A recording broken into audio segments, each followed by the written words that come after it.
So I think that technology changes the world for the better. And I mean, we're talking about technology for good, not social media stuff. I think that entrepreneurs who have a passion for something like health can take that passion and apply it to their experience. In my case, entrepreneurship in tech, and build products that are going to help make people's lives better, be healthier, provide tools to the healthcare system that will allow them to do testing faster and save people's lives.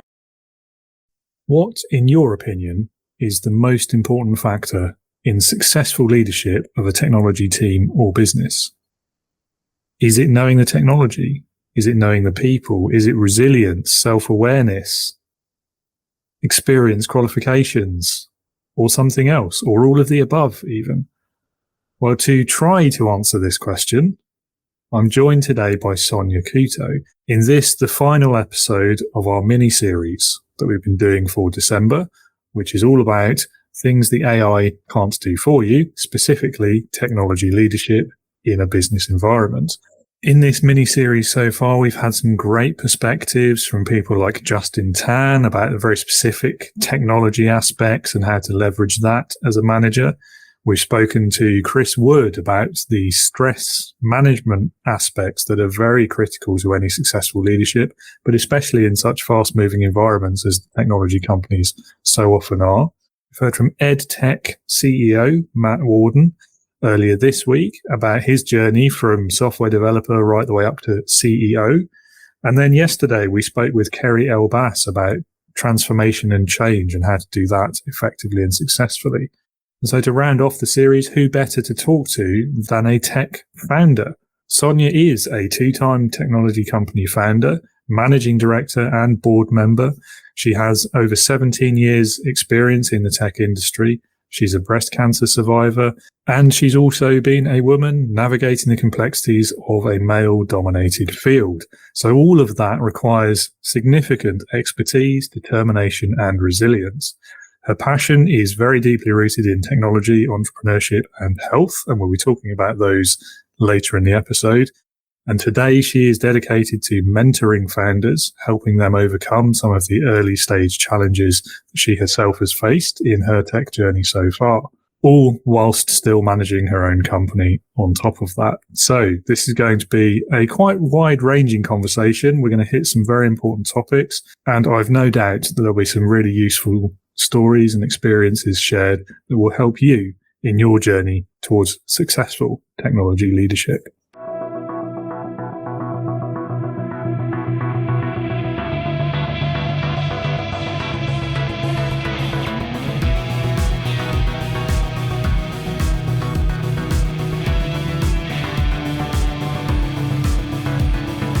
Welcome to the Leading with Integrity podcast.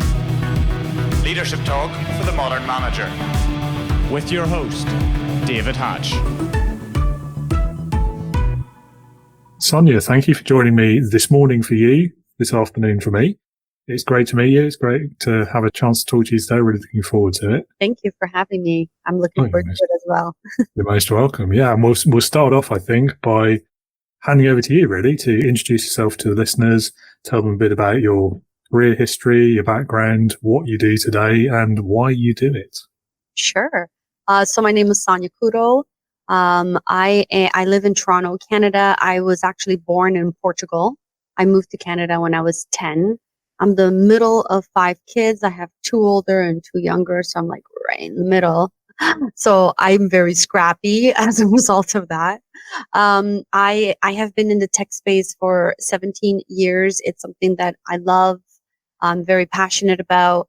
I started out by working in a software development company, and out of that, I've grown in my role. I'm now managing director. The company got sold to an investor a couple of years ago, and they asked me to run it. I've also built a couple of startups as part of that company. I also started a venture fund that's part of this company as well. So, tech is something I love. I have a cat who's my baby, and I love to travel in my spare time, spend time with my friends, my family. I live in Ontario, so it's a beautiful province. So lately, I've been trying to explore it more. They say you never really know your own backyard. So I've been trying to explore a little more, and I've realized how big and beautiful it is. So I'm trying to do a lot more traveling within Ontario now as well. I think that's almost a common theme, isn't it, for a lot of people since COVID, obviously having to readjust to the travel restrictions. I've heard that quite a few times recently. A lot of people in the UK as well are doing that a lot more than they might have a few years back. It's amazing to realize like how the country that you live in, how beautiful it is, and how you don't always necessarily need to leave to enjoy it or to feel like you're going away. Yeah, absolutely. You don't have to go far for a decent holiday, do you? Yeah, exactly. Depends where you live, I suppose. Maybe that's not true for everyone. But. That's true. So, 17 years in tech then, so you must have been part of some interesting companies over that time. Can you tell us maybe a bit more about some of the businesses you worked within or started yourself as well?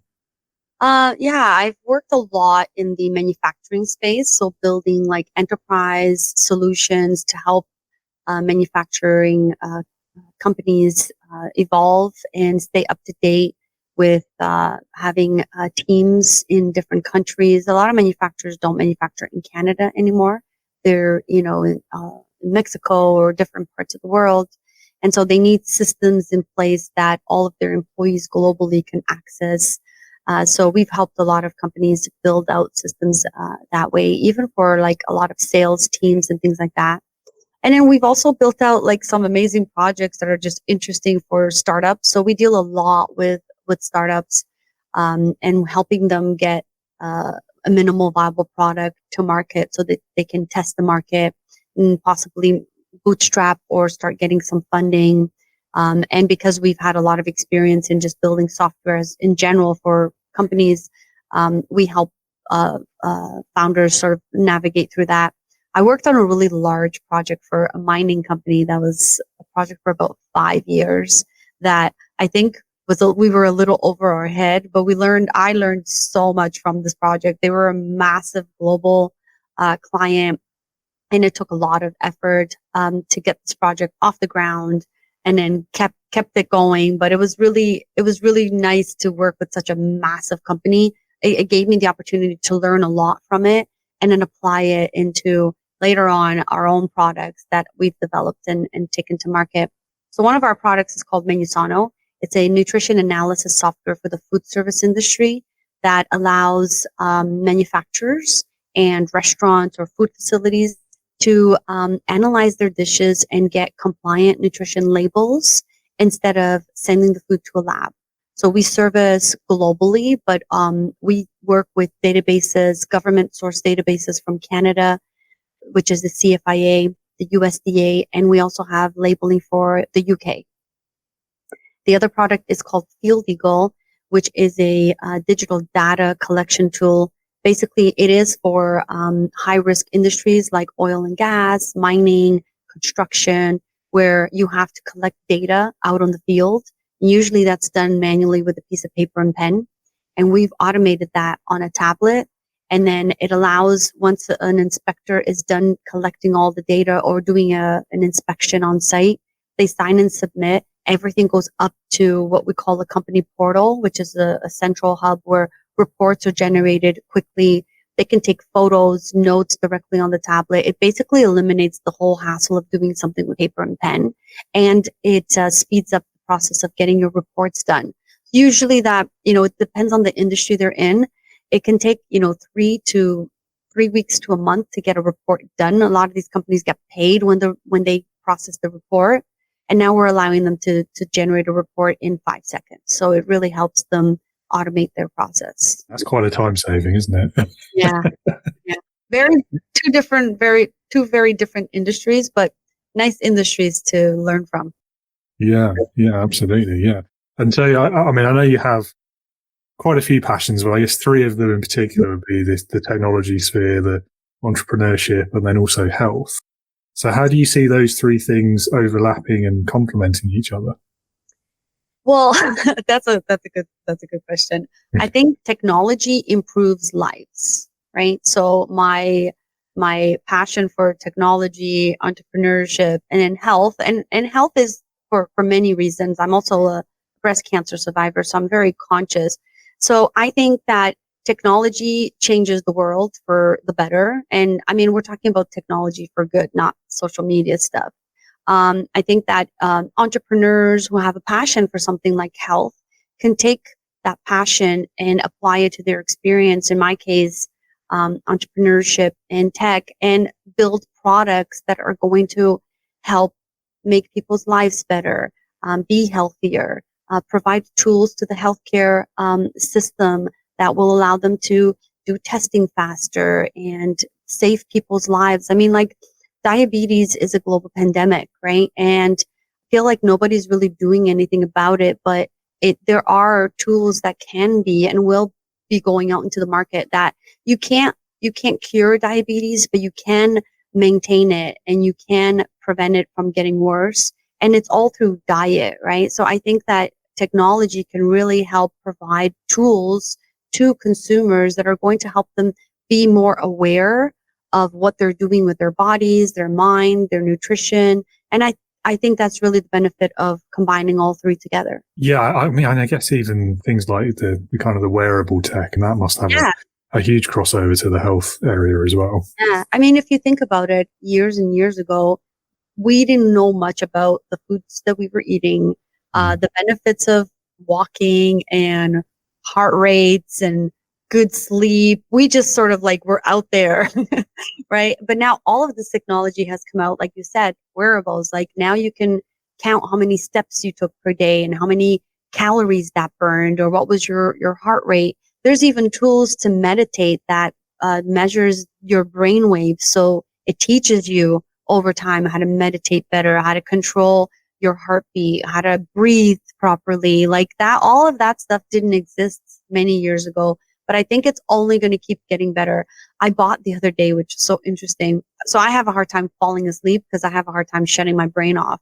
So I bought this little device that you hold in your hand, and it basically does like acupuncture in your hand that sort of helps your body relax so that you can go to sleep faster. So, you know, that's just an example of technology. It seems simple, but that's technology at work. It might show my ignorance about acupuncture, but how does that work? Has it got little needles in it or something? Or Oh, yeah, you hold it. It's got like a metal piece to it, and you just hold it in your hand, and you feel like little needles, but it doesn't hurt or anything. And then you just hold it. It turns off by itself. I think it goes on for like 15, 30 minutes. And then you sort of like feel very chill and ready for bed without having melatonin and stuff like that, right? Yeah. I mean, personally, I can't think of anything less relaxing than being stuck with needles, but I mean, does it work? It does. It works. It does. It's fair not, enough. It doesn't like hurt. Like it actually is relaxing. I know that sounds weird, but it is. No, fair enough. I mean, if it works, then don't knock it, right? You mentioned a few things already from your career history. If you had to pick something that would be your biggest career challenge so far, at least, what would you say that was, and how did you overcome it? So when I was on the team that started these two startups, I was part of the founding team, and it was a team of people that were part of this software development company, Converge. And at a certain stage, I lost the entire team, even the original founder of the product that was part of our team. And so they all sort of like, because starting a startup takes time and not everybody has patience for it. So slowly I started losing them, and it got to a point where I was sort of left completely alone with these products. The original team that had come up with the idea, helped develop it, was gone. And so that was a really hard lesson for me, because it was really hard on me because I felt really alone, and I had these products that I loved and I wanted to see them do well. But it was also a really good lesson. It was actually great now when I think about it, because people leaving gave me the opportunity to sort of take a step back and say, okay, where are we and where do we want to be? And not having as many chefs in the kitchen was actually not a bad thing.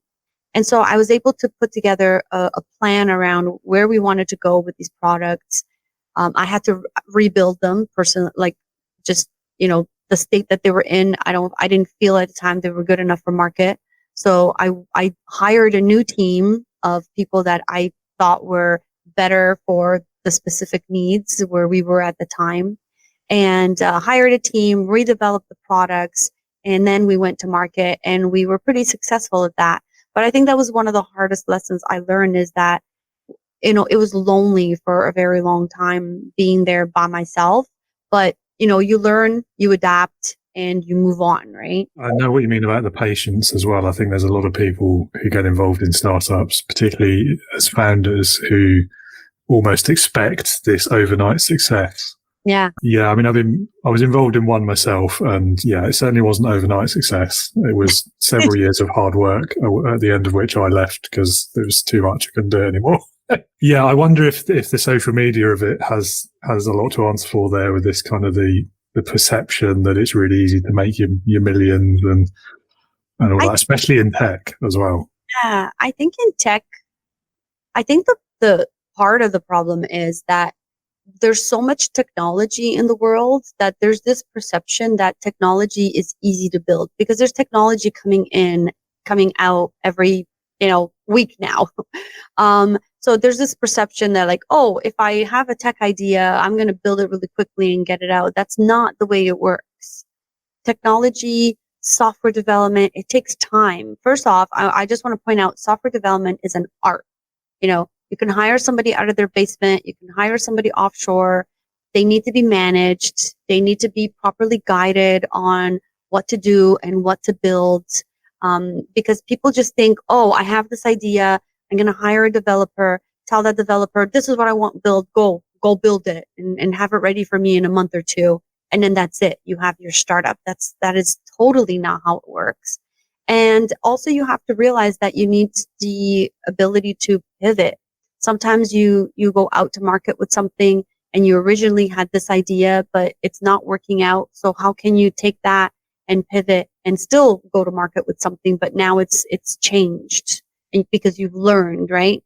So I think it's just tech. I don't know why there's this mentality around that. I do realize that when the whole VC thing started happening a couple of years ago, and all of these startups started getting like these massive amounts of funding, it did spark a huge trend for all these startups to start. But you know what?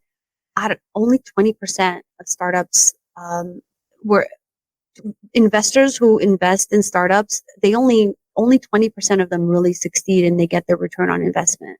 So the rest of them usually fail. I mean, the small business statistics, I'm not sure what it's like in Canada, but certainly in the UK and very, very similar in the US, I think. They're not happy reading, are they? Just how long a company survives even. I think it's less than 50%, might even be less than 30%, and make it beyond 5 years in the UK. Yeah. And that's just all small businesses as well, not just startups even. It's because they're all tech ones anyway. Toronto is a huge hub for tech startups. We have a lot of incubators that try to encourage and teach founders how to, succeed. But it doesn't mean that. I think it also depends on the founder. They have to be ready for all the steps in order to achieve that success. And again, like I said, you have to be really tenacious and you have to be on your feet all the time. You have to have crocodile skin. Yeah, I think the right mindset and kind of outlook as well is really important, isn't it? Because, as we were saying, if you're expecting to get rich quick and then it doesn't happen, that tends to lead you astray, I find. But, on the software thing, I guess there's that truism, isn't there, about if it was easy, everyone would be doing it. Oh, for sure. But then maybe everyone is doing it. They're just not succeeding so much. Probably. Yeah, it's hard to tell, isn't it? So the tech industry then, you're very well placed to answer this question, I think, having spent as long as you have in the industry. It's got a reputation for being quite male-dominated. Is that reputation fairly earned, first of all? Absolutely. Okay. Yes, tech is a very male-dominated industry. I think it's changing. It's going to take a little bit of time. Historically, the field has a higher concentration of men, and there are several reasons for that. I believe a crucial factor is the educational opportunities and encouragement provided by young girls at the elementary school level, right? If girls are not introduced to or encouraged into STEM, science, technology, engineering, mathematics, fields early on, they're less likely to pursue these paths later in life. However, the landscape is changing. There's more awareness and effort now than ever to encourage girls and young women to engage with tech. I'm on the board for a organization called Hacker Gals, and what they do is they go into elementary schools at the grade 6 level, and they teach them how to code, and it prepares them for when they're ready to go into high school. Do I want to go into this, right? So it's at the elementary school level. So when they go into high school, they're like, oh, I really love to code. Now I'm going to focus on high school courses that can engage and encourage this. So mathematics and all that stuff. And so if they focus on that in high school, then they can prepare themselves to go into an MIT and things like that, and then get into tech. So I think organizations like Hacker Gals, and there's quite a few out there, their goal is, right now where we are in tech, and the gap between women and men is obviously big, but I don't think we can fix it where it is now. I think the way to fix it is to start with the next generation and get more girls involved in the education process of it, so that when they grow up, they're going to get more into tech. And they're not just going to be on the marketing team or accounting team. They're actually going to be engineers, and they're going to be developing and coding. And I really think that's the way to go about it. Yes, there's so many other issues with the topic, and equality and equal pay and things like that. But I think we've made significant changes. There's still a lot to do, but I personally just believe that it starts with the next generation. Our generation, we're setting the tone. I also think it helps when companies are conscious about having an equal male to female ratio when they're hiring. And I know that's really hard to do because I'm a woman and I hire a team. I remember there was one time when we had about 70% women and less males. But now it's like 70% males and less women. I do find that during COVID, a couple more women got out of tech. I think it's starting to come back a little bit. But yeah, I think companies who are hiring, if they make a point and an emphasis on, we want to try and have, and when I say 50-50, I don't mean all the women are in marketing. Try to, make a point of hiring women engineers and things like that. I think it helps a company in general have the different thought processes. Women think differently than men. We are more empathetic. We're just different, and men are different, and combining those two together, I think, is great. When you have 50-50 and you have conversations, the thinking process is different, and I think it benefits the company in general. I think just generally, like, the more different perspectives you have in any conversation or problem solving, the better. There's a couple of things that I hear quite a lot when I have this conversation with people who shall remain nameless. So, I mean, there's two things. One is the age-old argument about I'd love to hire more women, but there aren't any applying for the roles that I'm putting out there. And then the second one, which is possibly related to that, is about, particularly with STEM careers, is there's a lack of interest in women, or this argument is also used for other minority groups as well. So, I mean, how do you answer those two interrelated assumptions, let's call them? Yeah. I think everything takes effort. If a company really, really wants to make the effort to have a 50-50 split, when you're hiring, make sure, if you hire a recruiter, make sure that you tell them, hey, I'm hiring for 2 positions. Find me a male and find me a female, or, you know what I mean? Like, and put that out there.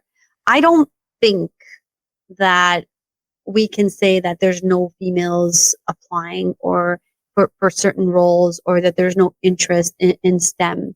I think there is. I think there's probably a shortage of women because the ones that are interested are probably already hired and working in companies. But I think it also comes with a company who's willing to bring on someone junior and train them, right? Most companies want somebody with experience, but you might be able to find someone out there who doesn't have as much experience, and you can hire them and nurture them and teach them and, get them to the point where they need to be. There's also that part, right? And I think, this is not a fact, it's my own personal opinion. I think when it comes to that, I find that companies are willing or more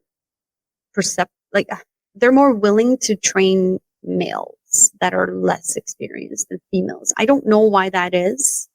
But I do see that quite a bit. So I think like if you really want to make a change, then you put in the effort, and you really want to have that split, then you put in the effort and you find it. And let's not find excuses for it, right? Like the pool is massive. We have so many tools.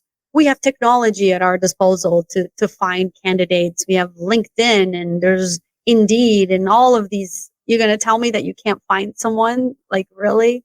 I know that's not true because I'm hiring right now and I know what's out there. And there's a lot of females looking for work in tech. So, I think it's based on the effort and how much companies actually want to make that effort. So maybe part of the problem then is that not enough companies want to do that. And then so the next question from that is, why not? It's more effort. It's more effort, right? It's just easier. Mm-hmm. Like if you're hiring for an engineer and 20 that apply are males, there you go. There's your pool. Go through it, find the ones that you want, screen them, get out there, right? And if you get 21 and one is a female, but you got all these males that have all this experience, she's going to get put at the bottom of the pile, right? Because out of 20, you might get 5 resumes for women because there aren't a lot of women in tech, right? So I think companies have to say, we're going to do, our hiring process is also going to be based on 50-50. If we get 20 resumes, we want 10 that are females, we want 10 that are males, and then we're going to screen them based on their experience, but we're going to make it an equal process, right? Like, at the end of the day, a company is going to hire the best person for the job, no matter what, right? But I think if you make that part of your your search process, then there's going to be more of an equal opportunity there. Yeah, I think that makes sense. Yeah. I don't know. I don't think there's a right answer for this, but I think it depends on how much people are willing to go. Like there's certain roles here that I'm like, we need a female for that role. And people are like, why? Like, because it's a role where they're dealing directly with clients. Women are just more empathetic. They're going to have a lot more patience. They can multitask better. There's just things that hey, listen, I'm a woman. I can say it.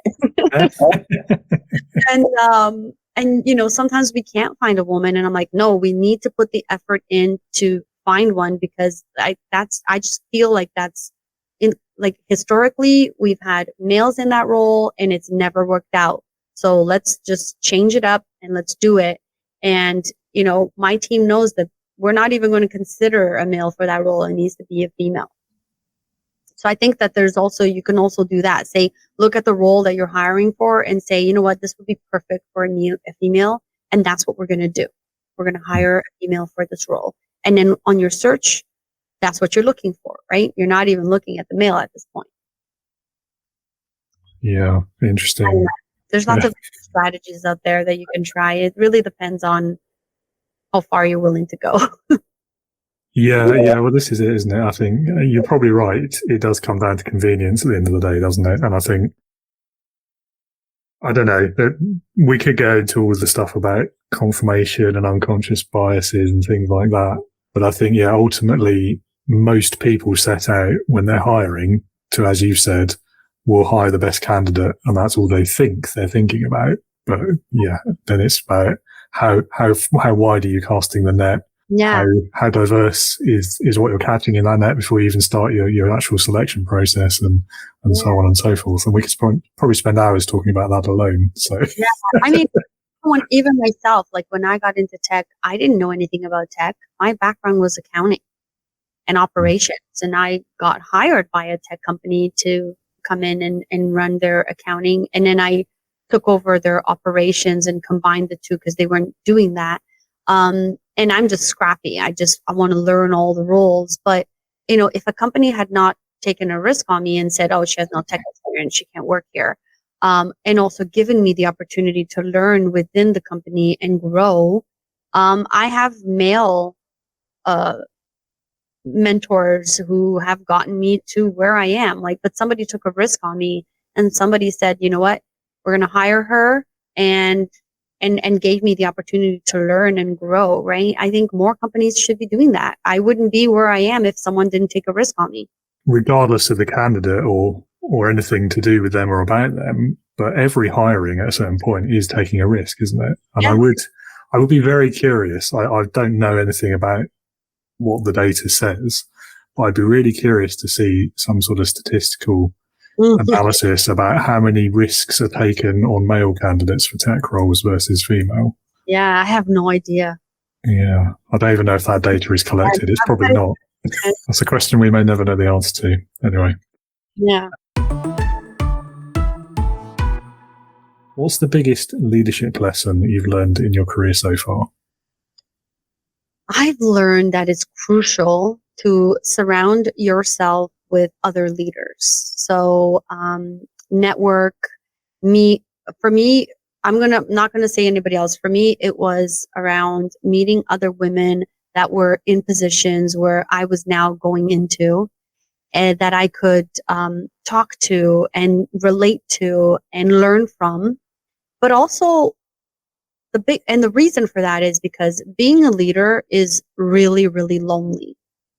I think when I started out, I was trying to be friends with everybody, my team, my staff, and I learned very quickly that not everybody, but people will take advantage of you when you're buddies with them. And as a leader, you can't really do that to a certain degree. But then it gets really lonely. You have nobody to talk to. You have nobody to vent to. And there's all these things that you want to be able to do at the end of the day, and you want to talk to people who understand you. So I think for me, it was surrounding myself with other women who were in positions like I was, and starting these networking groups where we would just get together after work, have a drink, and just vent. Oh, and we had an agreement in place that everything we talked about was confidential. And then I also joined a CEO roundtable, which had the same concept. Everything was confidential, but it was about learning from other CEOs and leaders. And it was also sort of like a place to vent a little bit, but getting feedback about, the areas where you're struggling and where you need help, and getting the feedback from them because they've been there and done that. But really, it's a really good outlet just to be around people more like you, because number one, they understand you. Number two, they're going to give you advice, whether you ask for it or not. They just do. And then you're not so lonely, because I don't think people talk about this enough, but it is lonely. If you talk about like tech startups, you will hear a lot of stories where a founder started a tech startup with a co-founder, and then they hired a CTO who was their buddy friend, and then they hired a bunch of developers that were all friends.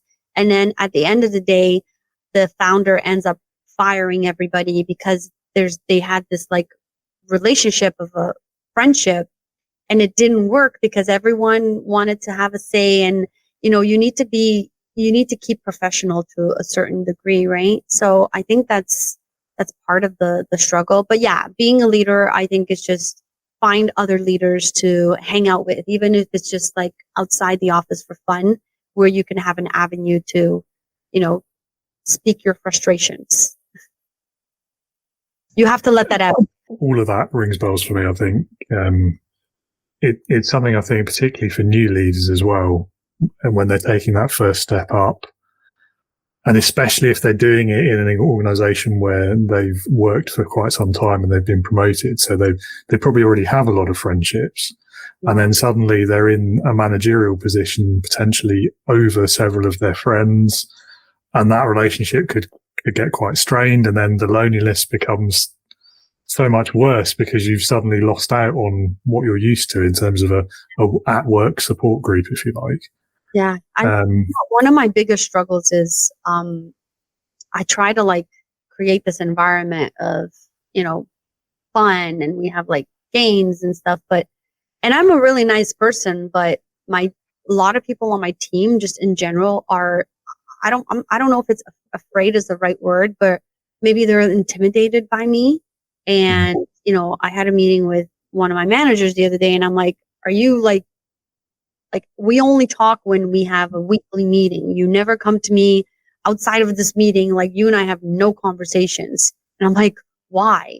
He's like, well, I don't want to bug you. I'm like, but I'm always coming to you and trying to have conversations with you. Like, we have to talk so that we can collaborate. You can't wait to have a meeting with me to come talk to me. So those are sort of the things that, people avoid me. My team sort of avoids me, and it's really frustrating because it's not what I want, but it's just a position that you're in, and you can't help it. Sometimes that can speak to the culture of companies they've worked in the past as well. Yeah. I think there's it's tough. It is tough. I think there's a lot of misunderstandings about management and leadership out there about how you've got to be separate, you've got to isolate yourself from the team, and that kind of creates that loneliness as well. When it's not always necessary, in my opinion. I think it depends on the team, depends on the company and the industry that you work in, and all the various expectations that can have. But certainly, at least I like to think I've never struggled to kind of do both. I think you can be friends to a point. Yeah. And it's, like I said, it comes back to those expectations, doesn't it? As long as everyone understands from the beginning, how this needs to work. Yeah. It's usually okay. I don't know. I'm quite informal as a person, so maybe it's just, maybe I've not done it right. I think part of not the problem. I think part of it is also because I'm very outspoken. I don't sugarcoat anything. So someone comes to me and I'm like, that's a terrible idea. It's not going to happen. Right. And I give the reason why, and et cetera. But I have a job to do. I'm not going to sugarcoat it. Right. So that's probably part of it. Yes, you might be right. Yeah. But even then, it's better to be honest, isn't it? It's better to, rather than like 6 months later when they spent all this work on something that you didn't think was going to work. Well, I might as well kill it now before they keep going. Yeah. What would you say has been your best experience of being led? One of my best experiences of being led was I worked under a leader who truly amplified the balance between guidance and autonomy. This leader was adept and providing clear direction and setting expectations, but also trusting me enough to take ownership of projects and make decisions. He fostered an environment of open communication where feedback was constructive, encouraged in both ways. I remember I would go into his office and sit down and be like, "Hey, I noticed something in that department." And he's like, "What?" I'm like, "Well, they're doing this way. Have you thought about maybe like doing this way? Here's the effectiveness I think it's going to bring, and you're going to save money or you're going to cut costs." And he would never shut me down. Although sometimes he'd be like, "That's a terrible idea." No, which I appreciate, but he would at least take the time to listen to me and encourage my curiosity. And I think that's like one of my best experiences. I think, that's a really important aspect, isn't it? And it reminds me, I think, of something I talk about quite a few times, and some of the listeners have no doubt heard it before. Sorry, guys. But I think, this idea that there's a standard approach to leadership or management even, and that you can't flex it or adjust it. I think understanding the individual is really important. And from the last two questions, things you've said there, I think to lead you effectively, I think people need to understand they've got to be forthright and open and honest immediately. Whereas other people in that same context might not want to have something that confronting. they might prefer a bit of sugarcoating, let's say. Yeah, I think at the time he knew I was a curious person. I love to learn. And so he encouraged that. And it led me to, man, at one point I had done every role in the company just because someone had left and I'm like, I want to do that until you find somebody. I want to help. Right. And they'd be like, okay, here, you help us until we find someone. And then it would take time to hire. And by the time they hired, I had spent all this time in, practicing this role and talking to different people about it. And it just gave me the opportunity to learn. Now that I'm leading, every time I'm hiring for these roles, I know exactly what I'm looking for because I didn't do them for like years and years, but I've done enough in each role that I know what I'm looking for. And when those individuals in those roles come and ask me questions, I can step in and help problem solve effectively because I know what their role consists of. It reminds me of a leadership quote, and I cannot for the life of me remember who said it. So many quotes. Just mind blank, but it was about, the best way to learn a company or a team or organization is do every job at least once yourself. That's really what I did. So there you go. I mean, what better way to learn a business and learn how to lead it? I'm not a learner, like read a book and I know how to do this. I'm a hands-on. Like it's trial by error. I want to be able to do it, touch it, feel it. And that's how I learn. Right. So I think there's also that aspect of a leadership. You have to understand how people learn and adapt to that as well. Right. You can't just say to someone, oh, I'm going to promote you to this role, or, oh, someone left, you want to get into that role. Okay, here, go read this book. No, you have to have you have to be able to know who you're working with, understand their learning process and adapt to it as well to encourage the growth within the company as well. 100%. I think, it goes back to what I was saying just now about leading individuals differently according to their own needs. It's exactly the same with learning, which absolutely is a responsibility of the leader, is to help people with that personal development. But I think there's really no excuse not to do that these days. I mean, when there's such a breadth of options for learning now, you could point it towards a coach, you could do online learning, live stuff on demand. Some people just give them the book and that'll be fine. But when there's that many different ways of learning available, I think as a leader, you're kind of spoiled, really. You can, it's making your life a bit easier, isn't it? For sure. Yeah. Yeah. It's just about knowing enough to have that conversation and ask that question, isn't it, really?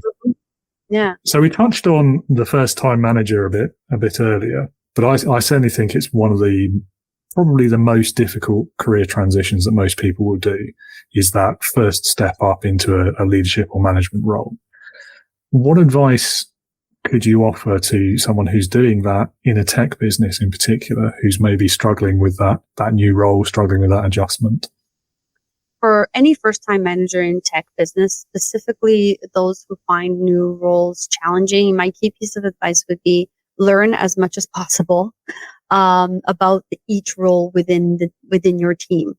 Understanding the specifics of what your team members do on a daily basis is invaluable. The knowledge not only aids in effective problem solving, but it also helps you communicate more effectively with your team, understanding the challenges and appreciate their contributions. It's about building a foundation of knowledge that allows you to be both empathetic and efficient as a leader. Remember, a good leader is not just about directing, it's about understanding and supporting your team to bring out their best. So that's my advice. That's very good advice and aligns well with what we've just been talking about. What we were just saying, yeah. There we go, brilliant. Right, I've got a difficult question for you now. I think you might struggle with this one. A lot of people do. If you had a time machine, let's pretend that exists, how far back in your lifetime would you travel, and what advice would you give your younger self? I would go back to my early 20s and I would tell myself, read lots of books. I'd emphasize the importance of preparing mentally for the challenges and opportunities ahead.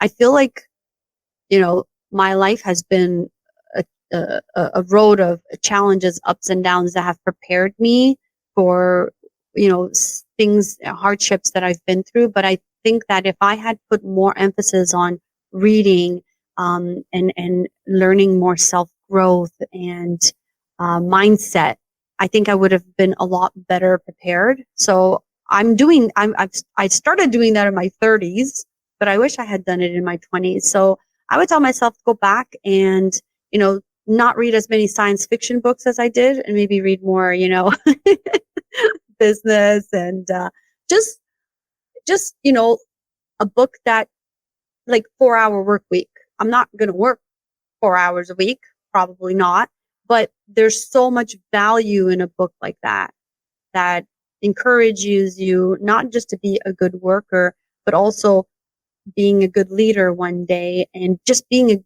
a good person, or how to manage your work-life balance, or how to manage your life, or how to prepare to create the things that you want, right? These are all things that I didn't think about in my 20s or my 30s until I started reading these books. And these are things that are not taught in school as well. So I think it's I wish I had known that in my 20s. I don't think reading less sci-fi books is the answer to anything, if I'm honest. Reading more of anything else, fine, on board with that. But yeah. I've been thinking the science fiction books in my 20s. Leadership Heroes. Okay, my favourite question now. Yes. It's called Leadership Heroes. If you had to pick one person, they can be anyone you like, alive or dead, past or present, real or fictional, who in your opinion would perfectly embody leadership, who would that person be and why? Easy one. Easy. Arlene Dickinson. Have you heard of her? So she is Canadian, and she was the first woman on Dragon's Den. So I'm sure you've heard of, Dragon's Den. You're in the UK. Yeah, we have that here, yes. She was the first female on that very first season, and she's still in one of the dragons now. And when I started my career in tech, I don't know how, I came across her book, Persuasion, and I just fell in love with her. I loved her story, maybe because it reminded me of me a little bit. I was in my 30s. I had gone through a divorce like she kind of had, and she started her career later on, and she built it to like a massive company.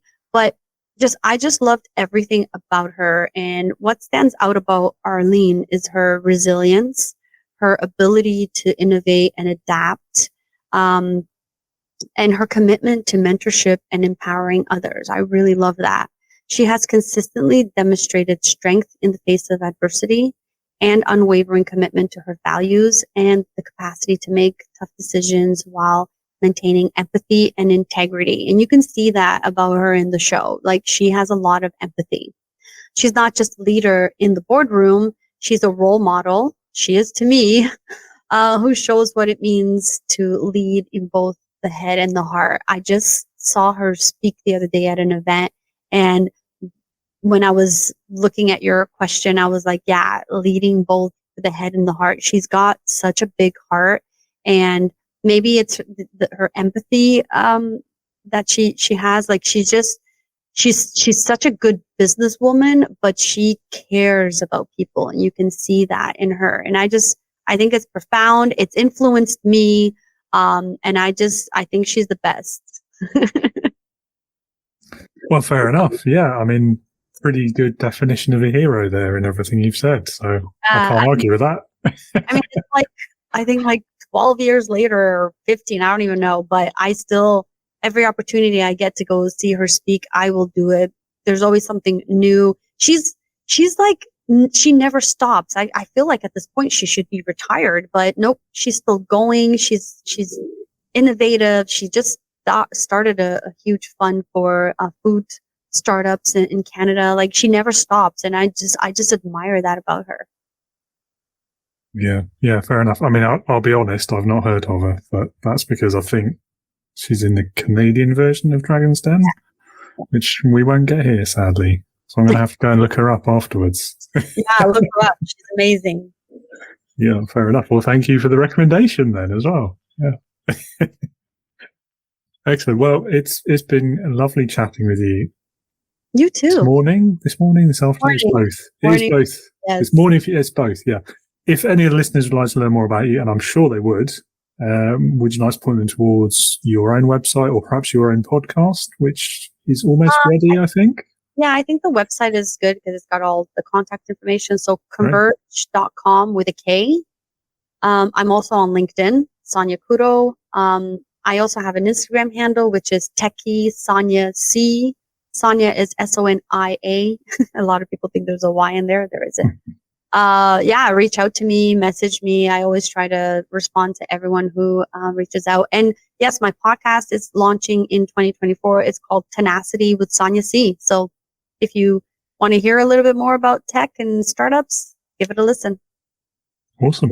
Okay. And I'll put all of those links, if I can find them all. I'm sure I'll find them all in the episode description so people can find them easily as well. Lovely. Well, Sonia, thank you again so much for being so generous with your time today. It's been excellent talking to you. If I don't speak to you again beforehand, have a lovely Christmas and all the best for the new year. I'm looking forward to your podcast as well. Yeah, you too. Happy holidays. Enjoy it. And I hope you have a really nice time. Lovely. And thank you for having me. Oh, you're most welcome. Thanks for being here. Yeah. Thank you. So many useful topics covered in that episode. I found it really insightful. I hope you did as well, listener. Sonia, thank you so much for your time there and for being so open with all of your stories and experiences. Really enjoyed hearing it, and it was a great conversation, at least for me. I hope it was for you as well. Listener, if you would like to learn more about Sonia, perhaps catch her podcast when it comes out in the new year, I've popped the relevant link in the episode description so you can find that easily. If you are looking for some support with your leadership journey, please do reach out to me as well. You can find the link to my LinkedIn profile in the episode description. So please do connect and drop me a message, or you can visit www.leadernotaboss.com. Subscribe to the newsletter, find other episodes of the podcast, take our leadership quiz. There's all kinds of resources available to you there. So please do make the most of them. And we are nearly at the end of the podcast season now. Not long to go. 2 more episodes. Tomorrow we have our extra bonus episode when I'll be chatting with Annie Margarita Yang about her 5-day job search book, her financial advice YouTube channel, and more. So loads of useful tips and ideas in that episode that might perhaps help you with that New Year's resolution that's just around the corner. And then finally on Sunday, we'll have the Christmas special. So don't miss that one. That's all I've got time for today. Thank you so much for listening. I'll talk to you again tomorrow. And remember, as always, be a leader, not a boss.